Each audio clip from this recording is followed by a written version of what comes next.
नमस्कार। मैं डॉक्टर हेमंत शर्मा। आज आपको बताने जा रहा हूँ रिबोवा के बारे में।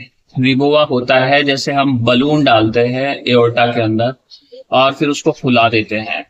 तो बलून डालने से क्या होगा कि आप ब्लीडिंग को बंद कर सकते हो। जो खून का दौरा है उसको हम कम करते हैं और खून का दौरा कम होने से जो भी ब्लीडिंग है उसको स्टॉप कर सकते हैं। तो इसको हम बोलते हैं रिबोवा। रिबोवा का फुल फॉर्म है REBOA, resuscitation endovascular balloon occlusion of aorta. ये कब किया जाता है? जब जैसे आपको कोई कूल्हे की हड्डी टूट गई है, खून बहुत बह रहा है शरीर में, तो फीमोरल आर्टरी से जाएंगे, कॉमन फीमोरल से, और इसके जोन्स होते हैं, तो वहां पे जाके बलून को हम इन्फ्लेट करेंगे, फुला देंगे, तो नीचे का हिस्से में खून का दौरा बंद हो जाता है, ब्लीडिंग रुक जाती है, डिस्टल पल्सेस एब्सेंट हो जाती है।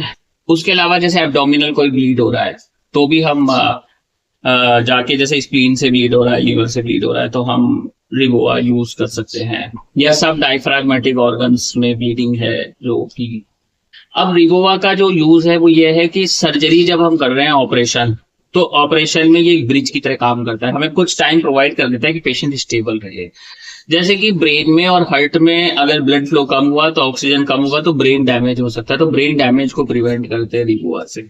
रिबोवा में हम कब नहीं करेंगे, कब कॉन्ट्राइंडिकेटेड, अगर किसी आदमी को एओर्टिक इंजरी है और हमने बलून इन्फ्लेट कर दिया एओर्टा में, तो क्या होगा, एओर्टा फटने का चांस होगा, ग्रेड बढ़ जाएगी, जान जाने का चांस होगा।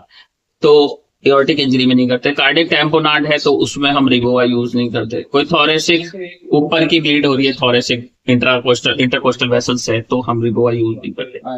कोई ब्रेन में ब्लीडिंग है तो हम यूज नहीं करते हैं इसको। अब इसके जोन होते हैं रिबोवा के 1, 2, 3 जोन। जो जोन 1 है वो होता है आपका लेफ्ट सब क्लेवियन आर्टरी से लेके सीलियक आर्टरी तक।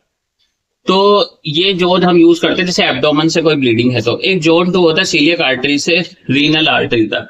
तो इस जोन में हम बलून ऑक्लूजन नहीं करते हैं, ब्लड फ्लो नहीं रोकते सेकंड जोन में, क्योंकि अगर हम रोकेंगे तो वहां लीवर है, स्प्लीन है, इंटेस्टाइन है, ऐसे वाइटल ऑर्गन है जिनका सप्लाई कम हुआ तो जान जाने का खतरा बनेगा।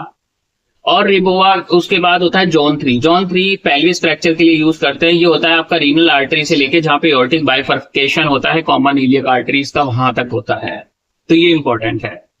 उसके अलावा जो रिबोवा है इसके कॉम्प्लिकेशन होते हैं, ये थेरेपेटिक है। जोन 1 में हम 30 मिनट से 45 मिनट तक ब्लड फ्लो को रोक सकते हैं और जोन 3 के अंदर हम रोक सकते हैं 60 मिनट, 1 घंटे तक। पर कोशिश करते हैं हम ऑपरेशन के दौरान जल्दी से जल्दी ब्लड फ्लो स्थापित किया जाए। अब जो रिबोवा है उसका जो कॉम्प्लिकेशन है, क्या हो सकता है, लिम्ब इस्चीमिया हो सकता है, गैंग्रीन हो सकता है, वहां पे रीपरफ्यूजन इंजरी हो सकती है, रेप्टोबाइलाइसिस हो सकता है इसका कॉम्प्लिकेशन, कंपार्टमेंट सिंड्रोम हो सकता है, थ्रोम्बोसिस हो सकता है, एम्बोलिज्म हो सकता है। तो ये सारे कॉम्प्लिकेशन है, ठीक है। सेप्सिस में पेशेंट जा सकता है, सीवियर टॉक्सिन्स रिलीज होंगे। तो अगर आपके भी किसी मरीज को ऐसी स्थिति आई है और डॉक्टर ने रिबोवा यूज किया है तो कर सकते हैं, पर इसके कॉम्प्लिकेशन भी हैं। पर ये जान बचाने के लिए होता है, मैसिव हेमरेज में यूज किया जाता है जब आपके पास कोई दूसरा रास्ता नहीं होता। थैंक यू, धन्यवाद, नमस्कार।